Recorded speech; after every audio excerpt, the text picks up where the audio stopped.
Hello, I'm Jenny. Thank you for watching my previous film clips for those who have. Today we're going to focus on the Scorpio, or my take on the Scorpio from observing things over the many years I've been doing the rune castings, etc. Anyway, before we started, I got out 3 cards for the year ahead for the Scorpio, but I want to talk about the Scorpios in general. For the other people that deal with Scorpios or live with them or work with them, they're very, very sensitive creatures. We know the story of Orion being plucked out of the sky by the goddess Diana, the Roman goddess, and turned into a scorpion. And when we think of scorpions, I always think of Egypt for some reason, thinking of the desert sands and thinking of scorpions on the desert sand. But their actual colours that they resonate with are red, brown and black. Red for passion, sexy Scorpio. Black for mystery. And it's strange because they are like the magicians of the zodiac circle. They're the 8th sign of the zodiacs. And the number 8, of course, is for eternity. We come back to the beginnings, renewal, regeneration. Now, Scorpio are famous for the sting, but they do sting themselves a lot, and sometimes they're very hard on themselves, and they can seem touchy when they were dealing with them. The other signs might find them touchy, but they're very, very critical of themselves. And like their other water signs, they live a lot in their head. They are the poets, the musicians, and sometimes the magicians of the zodiac. So that's my take on their character. Unassuming, quietly unassuming, but very much going on in their mind. The 3 cards that we've drawn to look at the Scorpio's year ahead: the Ace of Swords, the Child card, the Prince of Wands, or batons or rods as I call them, and the 2 of Cups. So the year ahead starts off in the near future as slightly difficult. They may be on the defensive because we've got that Ace of Swords. They could be thinking of cutting links with a place, a person or a situation, or they may feel as if they've to battle through something. But it's knowing when to use the sting and when to not sting themselves, not upset themselves, and take it as read that their confidence needs to grow. And they come into their own a lot later on in life. They find their true vocation very often later on in life. But they are, as I say, the sensitives. And that magic can be also connected with the divination and any liking for things in that ilk.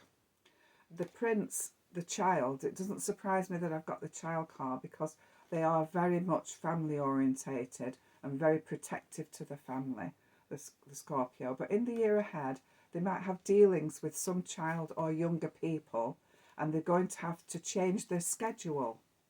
That's what I would take from those cards. But their love life is blooming. The 2 of Cups shows a great unity if they're in partnership with someone. If they're not in partnership, it might show meeting someone, the person of their dreams or the person that they're in tune with. So that's a good omen for love. Those that are single, it may just be that they're liaising better with people that are close to them in their daily routine. Now, because I thought of Egypt when I think of the Scorpion, I'm going to take the sands of Egypt. We take 3 sands, 3 pinches of sand, thinking of the Scorpios that we know, and put them into the pyramid. And then we look to see what is happening for the Scorpio in the year ahead. Well, the first thing I've got is a hand holding an apple, and the apple is symbolic of fruitfulness. At the other side, instead of a hand, I've got the mouthpiece of a phone, an old-fashioned phone. So it looks as if there's going to be communications that are very fruitful for them, and that they can grasp hold of something that they're able to take the benefit from.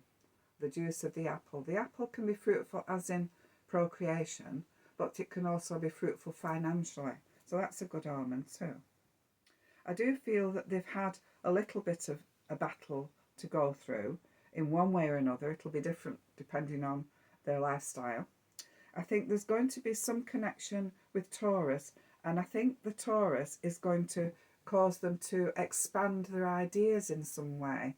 Now, that's not necessarily the job of the Taurus, but I feel as if they can grab the bull by the horns. Now, that might mean if the boss is Taurus, that they can not get one over on them, but they can be equal to them, or they can ride the storm. The Taurus, I feel, also might be giving them the handle on something, allowing them to take hold of something. So Taurus might be helpful. I've got another sign that's fruit. I've got a pineapple, which of course is an exotic fruit, only coming from the Americas later on, although we do see the sign of the pineapple in Rosslyn Chapel in Scotland, which is before the Americas were discovered. So it's quite a mysterious fruit. And of course it's got the little segments and the little spikes. So it's not easy to get hold of the pineapple. But again, it's a fruitful sign. And being exotic, there may be some exotic travel for some of the people under the sign of Scorpio. I've got the initial J, and I do think the initial J is quite a common initial, of course, my own initial. And I think there's somebody with the initial J might help them when they are trying to get together or complete something. And I think they've got to do the sums, and it's like a multiplication sign that's shown me. And I've got the word vet, so anything to do with animals. Or if we think of the word vet, we might say we vet somebody for the job, we look into something. So the word vet could mean different things for different Scorpios. But the word vet comes up near to October, as if that's what they've got to do through this month and maybe next year through October. I think a date of 30th is going to resonate for some of the Scorpios. And I think that's a date for communications with a fire sign, possibly Leo, especially where there's 3 people involved in the one task. And there's communication there that could be very good for the Scorpio to showcase their talents and abilities. And that's one of the things they mustn't do, is hide the light under a bushel. They must be proud of what they do and don't keep thinking they've got to do better. We've also done a cubes casting with my rune cubes. And at a later stage, I want to show people how to make their own runes. There is, of course, the traditional runes, and I drew out earlier, thinking of the Scorpios that I know, I drew out the sign, which is the male sign. It can be male fertility or male strength, of the arrow. And it's interesting because in the Scorpio, we've got the sting, which looks like an arrow. And the following sign, of course, is Sagittarius. And whilst I was looking for the Scorpion sign in my box of tricks, I came across this, and this was the first I got hold of, which is very similar to the arrow. So the Sagittarius and the Scorpio together, especially if people are towards the end of Scorpio going into Sagittarius, they may have a common denominator in the year ahead that we would say connects or resonates with both signs.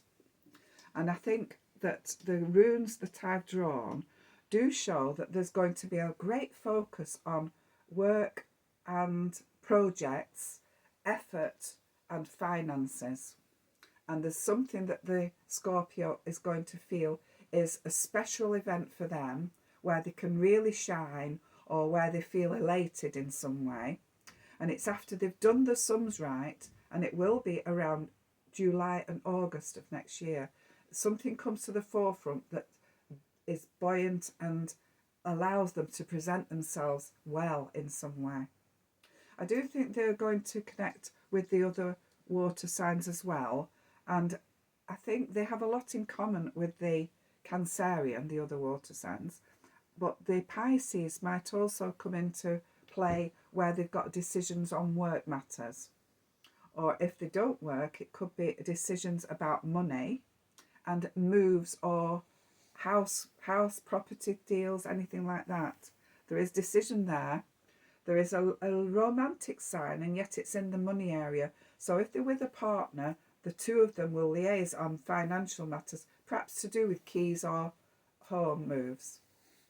And in the family area, we've got one little cloud on the horizon, and it should cause some twists and turns of events, which will turn out to be favourable in the long run. And they've got to use their wisdom above all in the year ahead. Well, that's it for this month. Thanks very much for listening, and we'll see you next month.